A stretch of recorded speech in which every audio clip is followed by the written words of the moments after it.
আসসালামু আলাইকুম, সবাইকে স্বাগত জানাচ্ছি গ্লোবাল ভিউজে। আপনাদের সঙ্গে আছি আমি শরফি দিবা। আজ জানাবো আন্তর্জাতিক গণমাধ্যমে আলোচিত সংবাদ ও বিশ্লেষণ। ইয়েমেন সংকট নিরসনে দেশটির ভেতরের সব পক্ষের মধ্যে সংলাপই একমাত্র কার্যকর পথ, এমন অবস্থান পুনর্ব্যক্ত করেছে ইরান।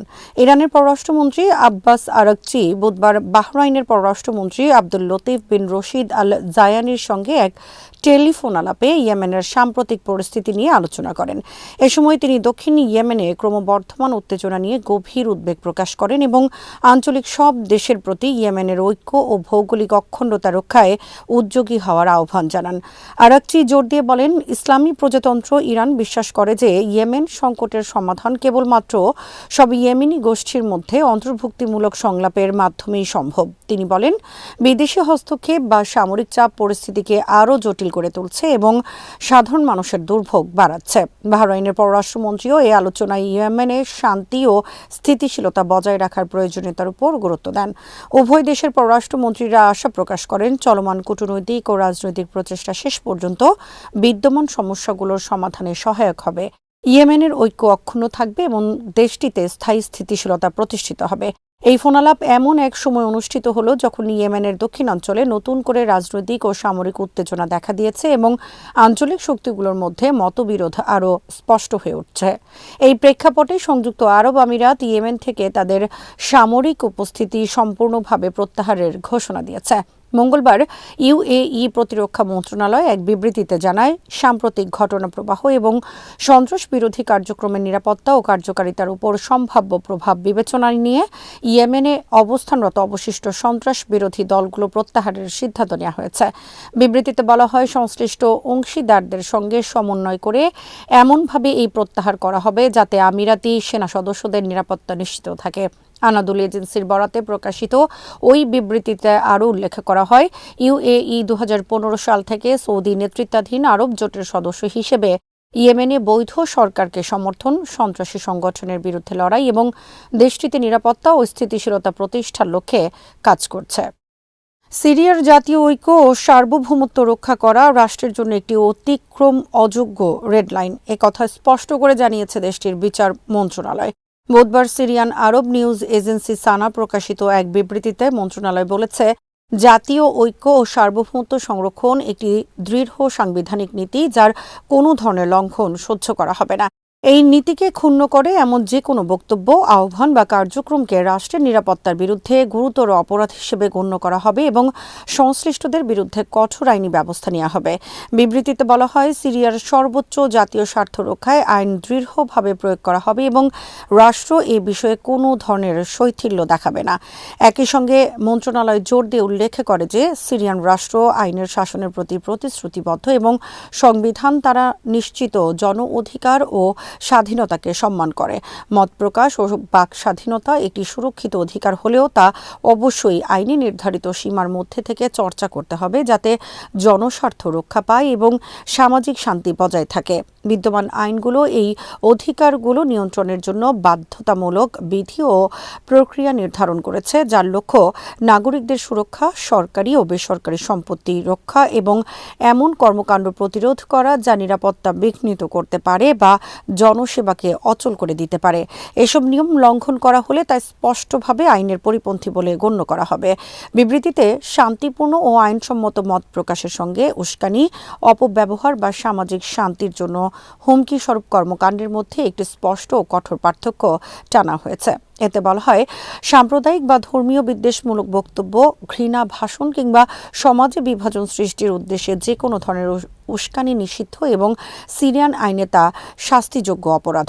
এ ধরনের কর্মকাণ্ড সামাজিক ঐক্য ও স্থিতিশীলতার জন্য সরাসরি হুমকি সৃষ্টি করে বলে দায়ীদের জবাবদিহি ও বিচারের আওতায় আনা হবে। বিচার মন্ত্রণালয় আরও জানায়, আইন লঙ্ঘনের ক্ষেত্রে রাষ্ট্রের প্রতিষ্ঠানগুলো কোনো ছাড় দেবে না এবং মর্যাদা, পরিচয় বা উদ্দেশ্য নির্বিশেষে সবার ওপর সমানভাবে আইন প্রয়োগ করা হবে। মার্কিন যুক্তরাষ্ট্র ও ইসরায়েলের প্রকাশ্য হুমকির মুখে জাতিসংঘ নিরাপত্তা পরিষদ কার্যত অচল হয়ে পড়েছে বলে মন্তব্য করেছেন ইরানের পররাষ্ট্রমন্ত্রী আব্বাস আরাকচি। তিনি সতর্ক করে বলেন, ইরানের বিরুদ্ধে যে কোনো আগ্রাসনের পরিণতির পূর্ণ দায় যুক্তরাষ্ট্রকেই বহন করতে হবে এবং তেহরান যে কোনো শত্রুতামূলক পদক্ষেপের জবাবে কঠোর ও দৃঢ় প্রতিক্রিয়া জানাবে। সোমবার মার্কিন প্রেসিডেন্ট ডোনাল্ড ট্রাম্পের নতুন সামরিক হুমকির প্রেক্ষিতে মঙ্গলবার বিশ্বজুড়ে বিভিন্ন দেশের পররাষ্ট্রমন্ত্রীদের কাছে পাঠানো এক চিঠিতে আরাকচি এসব কথা বলেন। তিনি স্মরণ করিয়ে দেন, গত জুনে ইরানের বিরুদ্ধে ইসরায়েল যুক্তরাষ্ট্রের অবৈধ ও উস্কানিমূলক যুদ্ধে ইরানের সশস্ত্র বাহিনী কেবল পরিমিত আত্মরক্ষামূলক ও প্রতিশোধমূলক পদক্ষেপ নিয়েছিল। আরাকচি জোর দিয়ে বলেন, ভবিষ্যতে আবার কোনো লঙ্ঘন ঘটলে তার দায় সম্পূর্ণভাবে যুক্তরাষ্ট্রের উপরই বর্তাবে এবং ইরান এমনভাবে জবাব দেবে যাতে আগ্রাসী পক্ষ গভীর অনুশোচনায় ভোগে। তিনি ট্রাম্পের বক্তব্যকে আন্তর্জাতিক আইন ও জাতিসংঘ সনদের স্পষ্ট লঙ্ঘন হিসেবে বর্ণনা করেন, যেখানে রাষ্ট্রের সার্বভৌমত্ব ও রাজনৈতিক স্বাধীনতার বিরুদ্ধে শক্তি প্রয়োগ বা হুমকি নিষিদ্ধ। একই সঙ্গে আন্তর্জাতিক সম্প্রদায়কে এসব হুমকির বিরুদ্ধে স্পষ্ট ও দ্ব্যর্থহীন নিন্দা জানানোর আহ্বান জানান। পররাষ্ট্রমন্ত্রী যুক্তরাষ্ট্রকে অভিযুক্ত করে বলেন, ইসরায়েলের পক্ষে ইরানের শান্তিপূর্ণ পারমাণবিক স্থাপনায় হামলার মাধ্যমে ওয়াশিংটন দ্বিচারিতার পরিচয় দিয়েছে, যা বৈশ্বিক পারমাণবিক অস্ত্র বিস্তার রোধ ব্যবস্থাকে দুর্বল করেছে এবং আঞ্চলিক ও আন্তর্জাতিক নিরাপত্তাকে হুমকির মুখে ফেলেছে। এদিকে জাতিসংঘে ইরানের রাষ্ট্রদূত আমির সাইদ ইরাফানি নিরাপত্তা পরিষদের সভাপতির কাছে পাঠানো এক চিঠিতে ট্রাম্পের বেপরোয়া সামরিক হুমকির তীব্র নিন্দা জানান এবং বলেন, এটি জাতিসংঘ সনদের 2-4 অনুচ্ছেদের সরাসরি লঙ্ঘন। তিনি অভিযোগ করেন, যুক্তরাষ্ট্র ও ইসরায়েলের যৌথ আগ্রাসনের পরও নিরাপত্তা পরিষদের নিরাপত্তা ও নিষ্ক্রিয়তা এক ধরনের দায় মুক্তির পরিবেশ সৃষ্টি করেছে, যা বিশ্ব শান্তির জন্য মারাত্মক হুমকি। ইরান স্পষ্টভাবে জানায়, তার সার্বভৌমত্ব, জনগণ বা গুরুত্বপূর্ণ স্বার্থে আঘাত এলে জাতিসংঘ সনদের 51 অনুচ্ছেদ অনুযায়ী আত্মরক্ষার অধিকার সে দৃঢ় ও আনুপাতিকভাবে প্রয়োগ করবে। যখন বিশ্ব নতুন বছরকে স্বাগত জানাচ্ছে, আমরা গাজায় নতুন বছরের জন্য ভয় পাচ্ছি। এই বছরে আমরা যা দেখেছি তা এত অমানবিক যে ভবিষ্যতের কল্পনা করাও ভয়ঙ্কর। 1 বছর অতিবাহিত হয়েছে, কিন্তু গাজার জীবন এখনও ইসরায়েলের হত্যাযন্ত্র এবং বিশ্বের উদাসীনতার মধ্যে আটকে আছে। মার্চে আমি ভয় প্রকাশ করেছিলাম যে ইসরায়েল হয়তো আরও বাড়িয়ে দিতে পারে তার গণহত্যার চেষ্টা, আর সেটাই ঘটেছে। ইসরায়েল এমন এক মাত্রায় খারাপ আচরণ করেছে যা কল্পনাতেও আসে না। বছরটি শুরু হয় 45 দিনের এক সাময়িক যুদ্ধবিরতির মধ্য দিয়ে, যা আগের 15 মাসের নিরন্তর হত্যাযজ্ঞকে মানসিকভাবে সমাধান করার জন্যও যথেষ্ট ছিল না।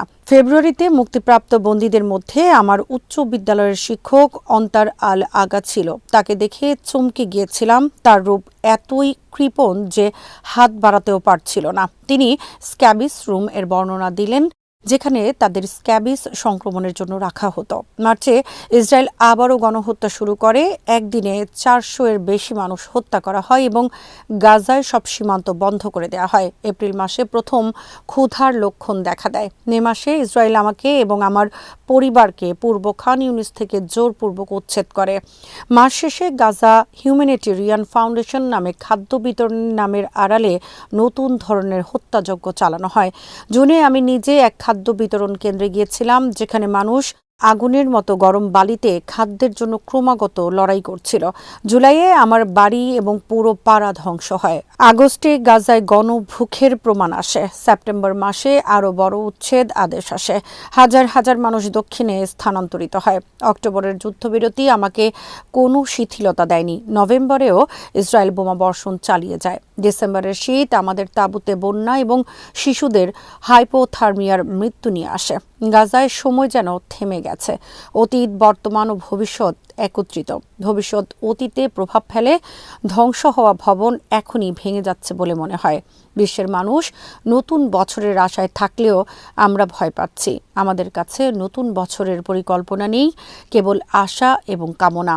আমার একমাত্র নতুন বছরের সংকল্প হতে পারে ঠান্ডা গোসলের অভ্যাস করা, কারণ গ্যাস এবং কাঠের অভাব আমাদের তা সহজ করে দেবে। গাজায় পরিকল্পনার কিছু নেই, তবে কামনার সবই আছে। আজ এখানেই শেষ করছি। সবাই ভালো থাকুন, সুস্থ থাকুন আর দেখতে থাকুন বিডি ভিউজ। চ্যানেলটি ভালো লাগলে সাবস্ক্রাইব করুন। সংযুক্ত থাকুন আমাদের ফেসবুক পেজে। আল্লাহ হাফেজ।